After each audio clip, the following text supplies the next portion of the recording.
नमस्कार दोस्तों, मैं आज की जो कहानी मैं आपको सुनाने जा रहा हूँ, ऐसी कहानी प्रत्येक पुत्र को सुनना चाहिए। आज की जो कहानी है वो हर एक बेटे के लिए मिसाल है कि किस तरीके से उसने अपने बाप का बदला लिया अपनी कड़ी मेहनत और परिश्रम से, और लोगों ने बाद में उसकी मिसाल दी कि बेटा हो तो ऐसा। दोस्तों, एक लड़का था जिसका नाम था रवि, और रवि बचपन से ही पढ़ने लिखने में बहुत होशियार था।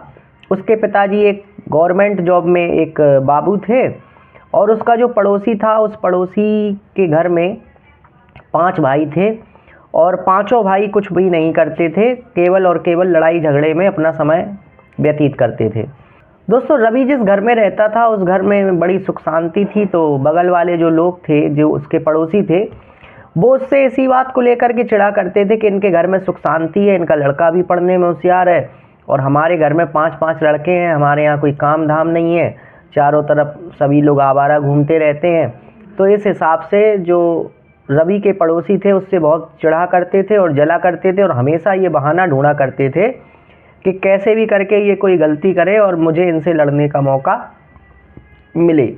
लेकिन रवि के माता पिता और रवि इतने समझदार थे, सीधे साधे थे, तो वो ये कहते थे कि लड़ाई करना अच्छी बात नहीं है, मोहल्ले पड़ोस में हम लोग रहते हैं और तुम्हारा इस तरीके का व्यवहार अच्छा नहीं है। तब जब वो लोग ये समझाने का प्रयास करते तो वो उनसे भला बुरा कहता। तो इस हिसाब से रवि के जो माता पिता थे और रवि थे, उन्होंने अपने पड़ोसियों से मतलब रखना बंद कर दिया, उनके यहाँ जाना आना बंद कर दिया, और अपने आप से मतलब रखते थे, बहुत कम उनसे बोलचाल करते थे।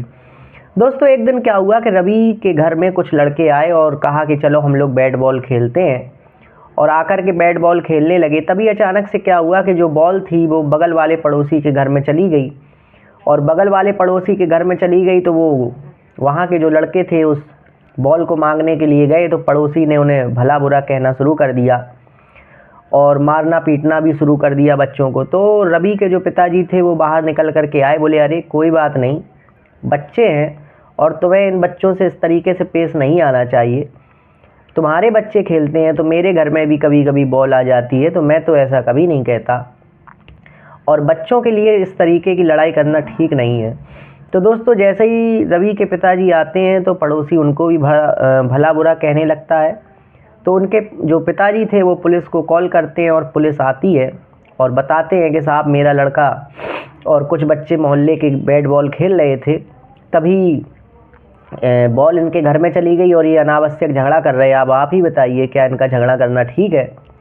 तो पुलिस वाले फ़िलहाल उनको समझाते हैं कि नहीं भाई, बच्चों का है, इस तरीके से आपको नहीं करना चाहिए। तभी जो उनका पड़ोसी था वो एक पुलिस वाले को अंदर ले जाता है, और अंदर जाकर के उसको 500 रुपये देता है, और ये कहता है कि साहब आप ये 500 रुपये रख लीजिए, बस आप एक काम कर दीजिए कि ये जो रवि के पिताजी है आप इनको थोड़ा सा सबक सिखा दीजिए, ताकि ये भविष्य में हमसे दोबारा ना उलझें। दोस्तों, जैसे ही उसको पैसे मिलते पुलिस वाले को, तो पुलिस वाला बाहर निकल करके आता है और रवि के पिताजी को भला बुरा कहने लगता है। और जब रवि के पिताजी को भला बुरा कहने लगता है तो रवि के पिताजी उससे कहते हैं कि तुम इस तरीके से हमसे बातचीत नहीं कर सकते हो, और आखिरकार मैंने किया ही क्या है जो तुम मुझे भला बुरा कह रहे हो।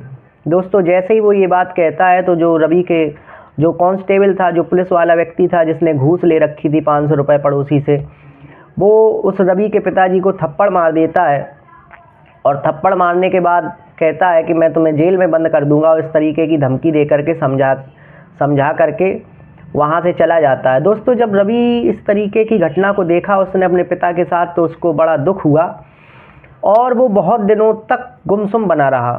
तो जब उसके माता पिता ने उसकी ये हालत देखी तो समझ गए कि ये क्यों गुमसुम है। तो उसको समझाया कि बेटा तुम्हें इस तरीके से नहीं करना चाहिए, जो हुआ सो हुआ, इतना बड़ा जीवन है, ये सारी चीज़ें होती रहती हैं, इनको दिल पर मत लो, इन सब चीज़ों को भूल करके अपना आगे काम करो, अब पढ़ लिखो, अच्छे इंसान बनो, तो दुनिया खुद ही तुमसे झुकेगी, दुनिया खुद ही तुमको सलाम करेगी। दोस्तों, लेकिन उसके दिमाग में ये सारी बातें कुछ भी समझ में नहीं आई।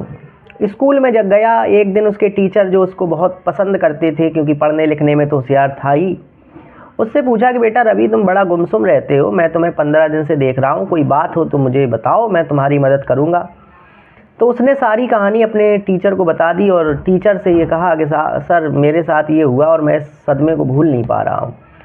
तो टीचर कहते कि बेटा पुलिस वाले का तुम कुछ भी नहीं कर पाओगे और अभी तुम बच्चे हो, अभी तुम्हारा काम है पढ़ना लिखना, और पढ़ो लिखो, पढ़ लिख करके बड़े अधिकारी बनो, बड़े अधिकारी बन करके उस पुलिस वाले से बदला ले लेना। तो वो पूछता है कि सर मुझे ऐसा करने के लिए क्या करना पड़ेगा? तो उसने कहा कि तुम पढ़ाई लिखाई करो और पढ़ाई लिखाई करने के बाद पुलिस का बड़ा अधिकारी बनो, और पुलिस के जब तुम बड़े अधिकारी बनोगे तो तुम उससे बदला ले पाओगे।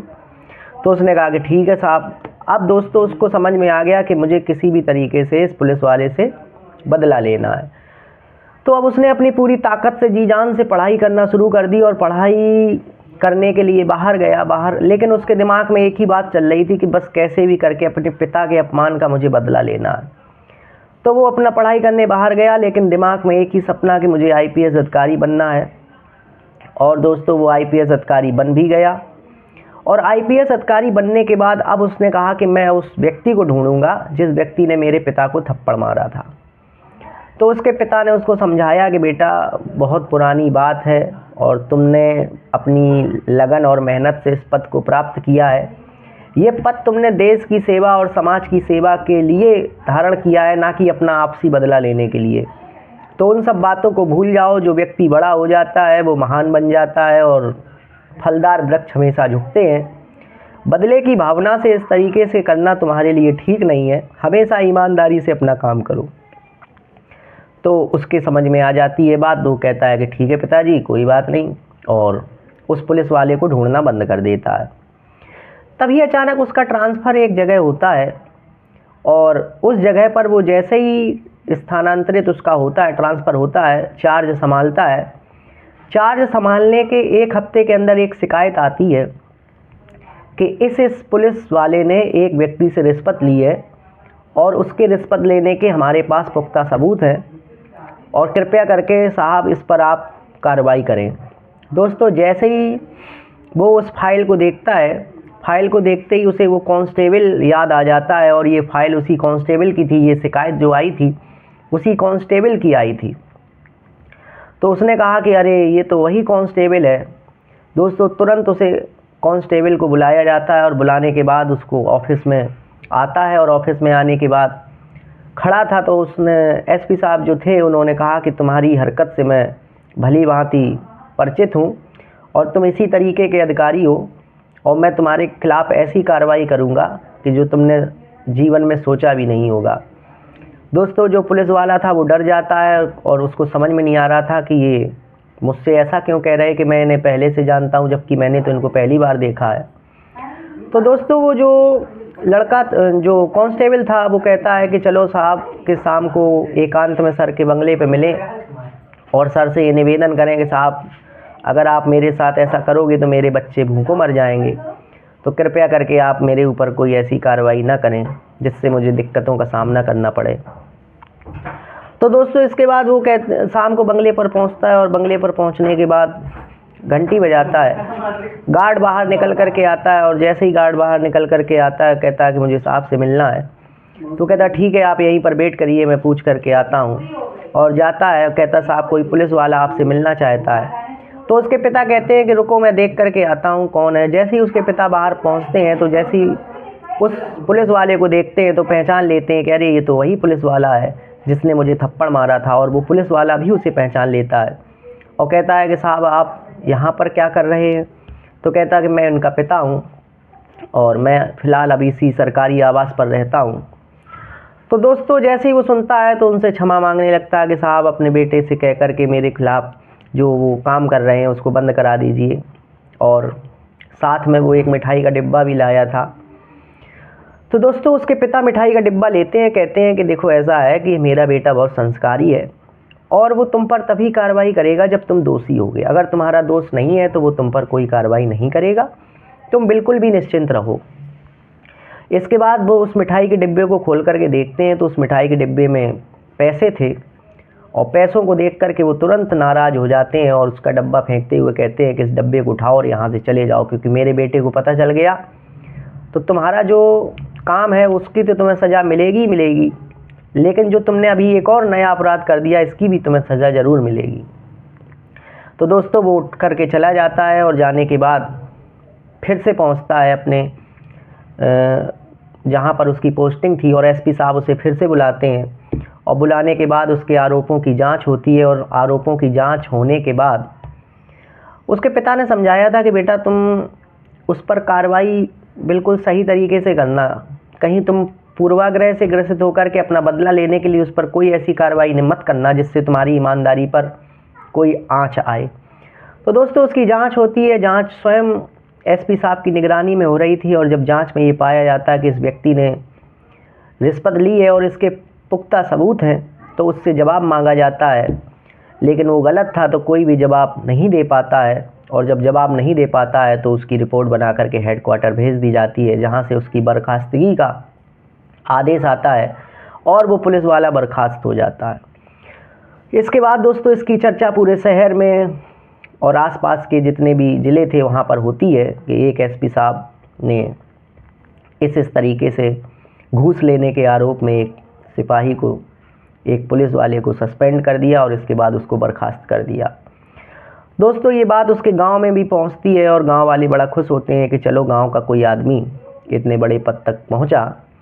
अब उसके पिता कहते हैं कि बेटा तुमने अपना काम ईमानदारी से निभाया, अब आओ चलो अपने गांव चलते हैं कुछ दिन के लिए, क्योंकि त्यौहार का समय है। और गांव चलने के बाद उस पड़ोसी से भी मिलते हैं। इसके बाद वो दोनों बाप बेटे गांव जाते हैं और पड़ोसी के यहाँ जाते हैं। पड़ोसी को जब देखते हैं तो पड़ोसी को देखते हैं कि पड़ोसी बीमार पड़ा हुआ है। उसको मिठाई का डिब्बा देते हुए कहते हैं कि आपका बहुत बहुत धन्यवाद, कि अगर मेरा आपसे झगड़ा नहीं होता और वो पुलिस वाला नहीं आया होता और आपने मेरे बेटे के सामने उस पुलिस वाले ने मुझे थप्पड़ नहीं मारा होता, तो शायद आज मैं यहाँ पर नहीं होता और मेरा बेटा भी इसी गांव में रह रहा होता। तो आपकी वजह से ही मेरा बेटा आज जो है वो है। इसके बाद जो उसके पड़ोसी थे वो रोने लगते हैं और क्षमा मांगते हैं कि हमारे आपके संबंध बहुत ख़राब रहे, लेकिन फिर भी आपकी उदारता कि आप मेरे यहाँ पर चल कर के आए। दोस्तों कहते हैं नहीं नहीं, पड़ोसी पड़ोसी होते हैं और इस तरीके की कोई बात नहीं है। इस तरीके से दोनों पड़ोसी आपस में एक होते हैं और उस लड़के को बहुत बहुत धन्यवाद देते हैं कि उसने अपनी मेहनत की दम पर ये मुकाम पाया और अपने पिता का बदला लिया।